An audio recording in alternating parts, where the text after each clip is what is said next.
In this video, we will be discussing about the last rank details and application procedures for Ward of IP certificate.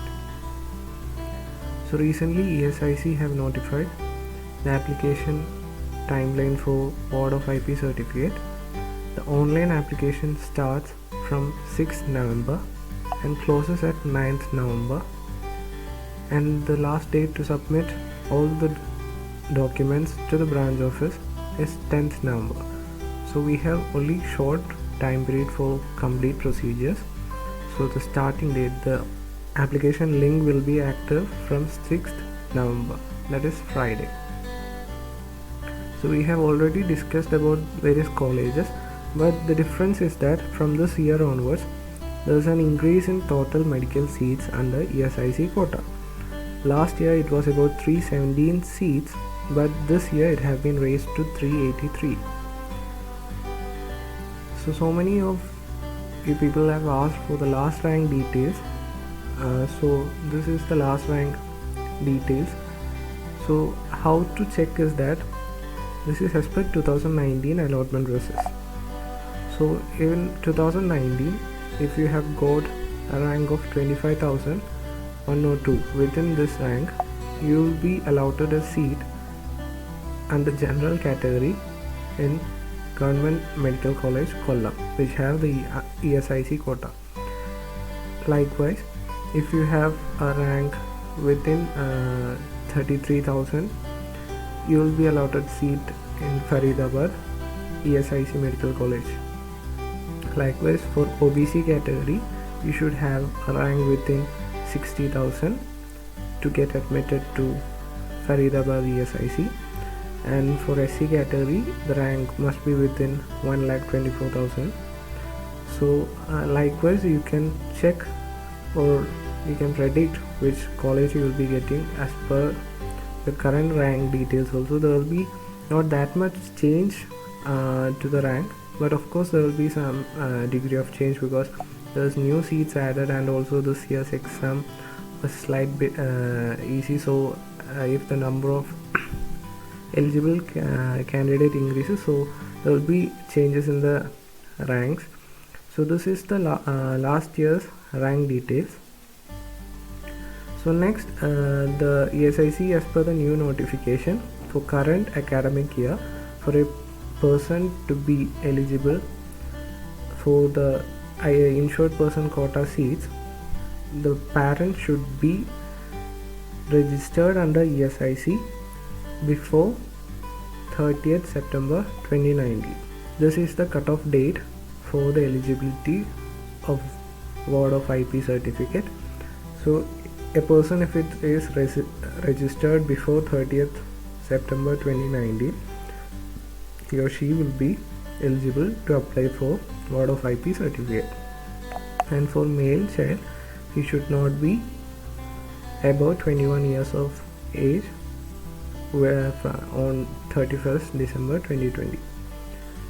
So the fee structure we have already discussed. It is 24,000, no change in that. Next is Award of IP certificate application. So we must remember, first we will be doing online application in the admission portal of ESIC. There will be a link activated on 6th November.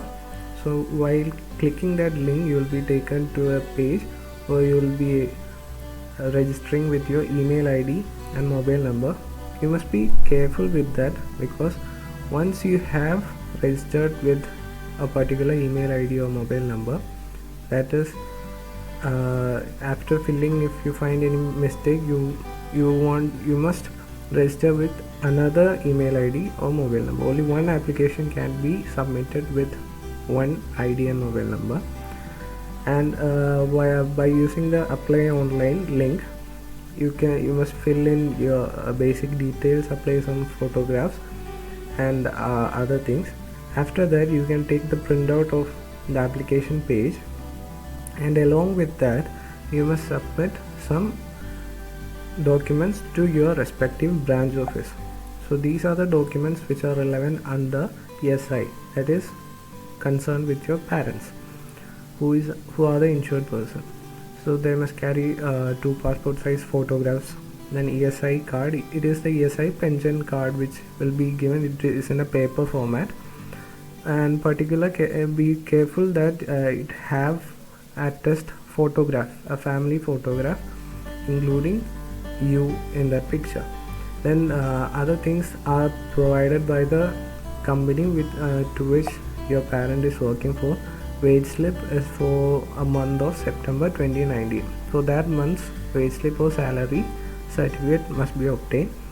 The certificate of attendance, the attendance for 1 year from the cutoff date. We have mentioned September 30th 2019 is the cutoff date. From that, from the October 1st 2018 to September 30 2019, a 1 year period attendance certificate must be submitted. If your parent have registered under ESIC or started working after October 1st 2018, you can ask the certificate from whichever date you have joined. So you must give the attendance certificate for the remaining months. Then the EPFO payment, which can be downloaded from the PF account which your parents will be having. Then the female affidavit, that is to be submitted by the female candidates. Then if your dependents benefit, that proper documents should be submitted. Then next are the documents with regard to the candidates. So two passport size photographs, then the NEET admit card, and it must also be noted that while applying you must enter your NEET roll number and not the NEET application number. Then the copy of proof of residence, that is normally Aadhaar card itself. If you don't have it, you must submit other proper document. Then for the proof of date of birth, you can submit either birth certificate or 10th certificate. Then for the senior secondary +2 certificate.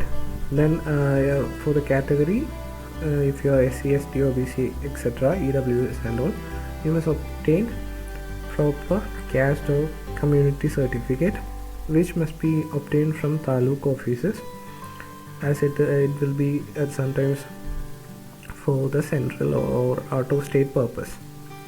And also for in some mosques, even I was asked to submit a gap certificate. If you are a repeater, you must submit a paper or certificate saying that you were studying in a particular institute, like that.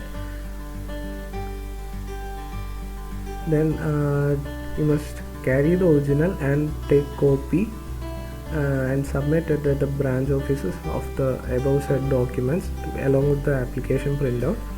You must identify your branch office, and after scrutiny they will be giving you an acknowledgement slip which will be signed by the branch office manager. And in future you can track your status of your application by logging into the account which you will be registering at first.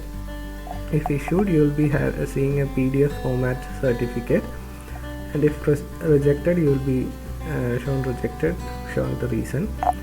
The PDF format is not the original certificate. The original certificate should be collected directly from the branch office in person. So these are the things for applying for the IP certificate. Only obtaining IP certificate will not make you to participate in the counselling. While registering at the MCC website, you must select for the insured persons quota. Otherwise, you will not be considered for counselling under the insured persons quota. That's all. So thank you.